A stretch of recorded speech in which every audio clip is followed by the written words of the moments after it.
देव के देव महादेव के चरणों में प्रणाम करती हूँ। माँ भवानी जगदम्बा के चरणों में प्रणाम करती हूँ। 33 करोड़ देवी देवताओं के चरणों में प्रणाम करती हूँ।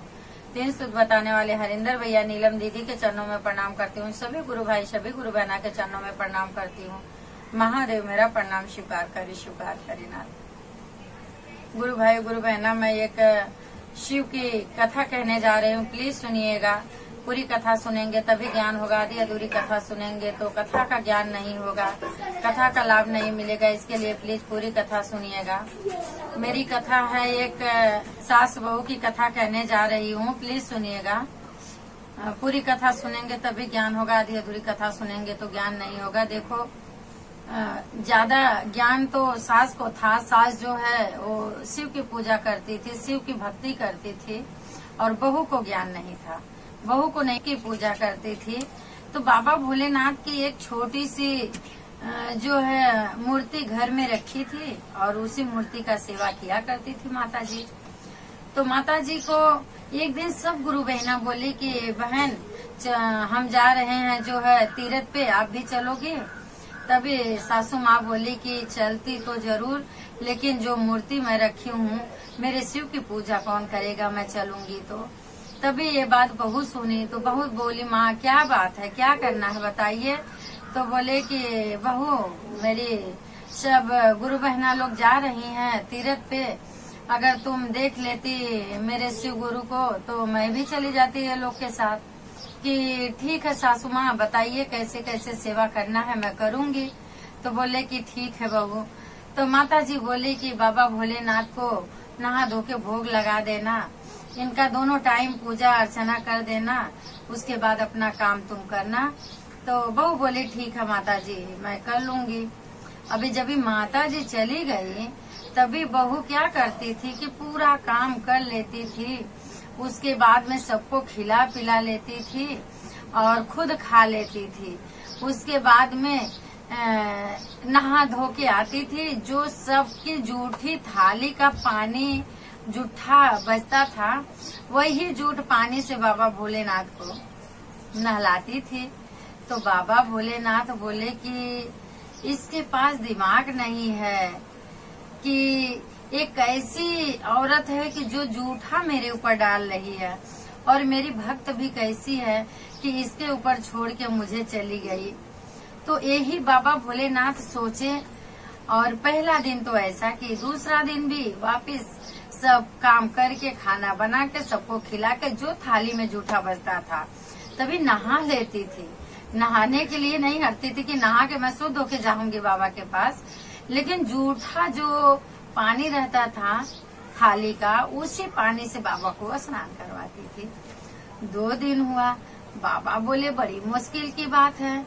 जब भी तीसरे दिन वो स्नान कराने आई, रोज की तरह तीसरे दिन भी स्नान कराने आई, तो बाबा बड़े तेज से हंस दिए। मूर्ति से हंसने की आवाज आई। तभी वो औरत उठाई मूर्ति और बोली, है इनका देखो, इनको मैं सब काम करते हुए, पूरा घर संभालते हुए भी इनकी मैं पूजा कर रही हूँ, इनको स्नान करा रही हूँ, भोग लगा रही हूँ, और ये मेरे ही ऊपर हंस रहे हैं।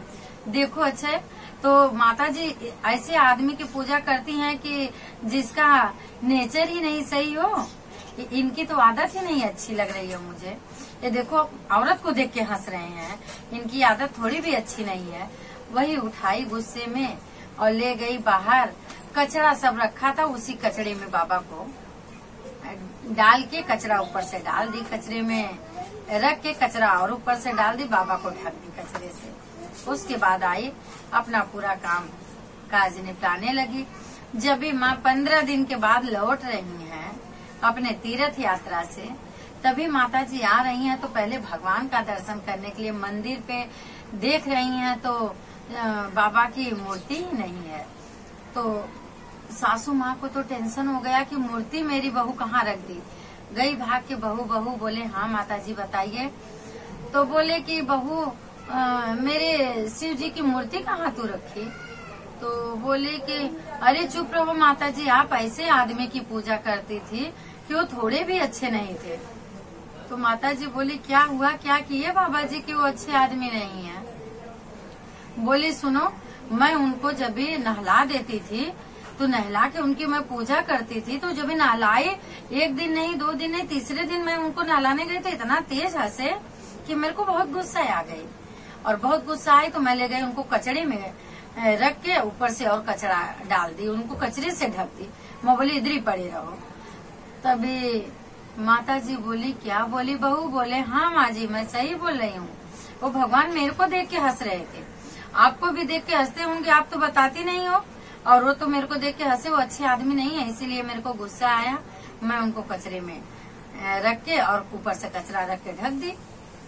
तभी माता जी बोली कि हे बहू तू धन्य है, तू मेरे बाबा को कहाँ ढकी है, चल मुझे बता।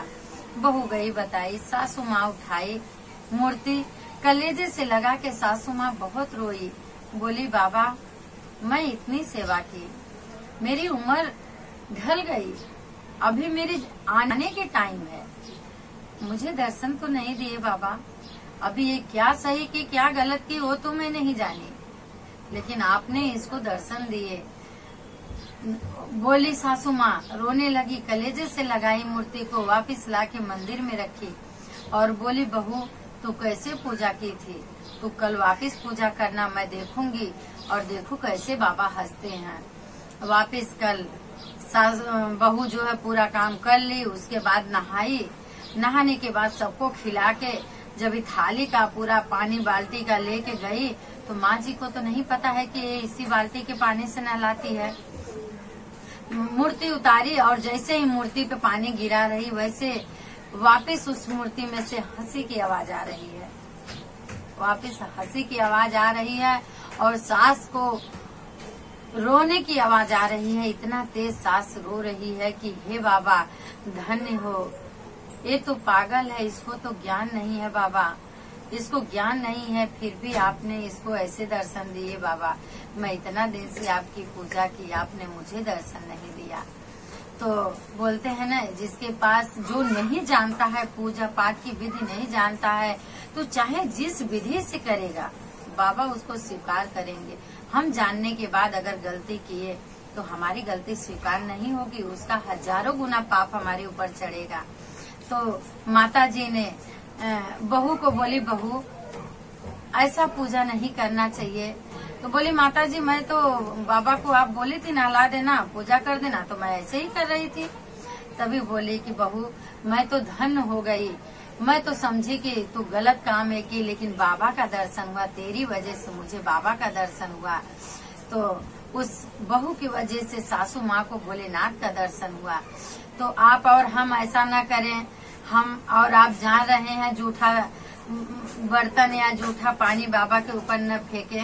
हमें और आपको तो ज्ञान है, बहू को ज्ञान नहीं था, इसलिए बहू को दर्शन हुआ। हम और आप बाबा की पूजा करें, कभी न कभी दर्शन तो बाबा देंगे ही देंगे, अपना आशीर्वाद तो सदा बनाए ही हैं। इसीलिए तो इतनी बड़ी दुनिया चल रही। अगर बाबा का आशीर्वाद नहीं रहता तो दुनिया कैसे चलती। दुनिया को बनाने वाले बाबा भोलेनाथ हैं, उनको कोई जूठा क्या कोई मीठा का क्या कोई क्या करेगा बाबा को। बाबा को इससे किसी से असर नहीं पड़ता है। खाली भाव पूर्वक बाबा भोलेनाथ को पूजिए। भोले भंडारी तो ऐसे ही उनका नाम है, जैसे उनका नाम है वैसे भोले भंडारी सबका भंडार भी भरते हैं। तो बाबा भोलेनाथ जैसे उस सास और बहू को दर्शन दिए, वैसे सभी अपने भक्तों को और सभी गुरु भाई सभी गुरु बहना को दर्शन देना। तो बोलिए शिव गुरु महाराज की जय।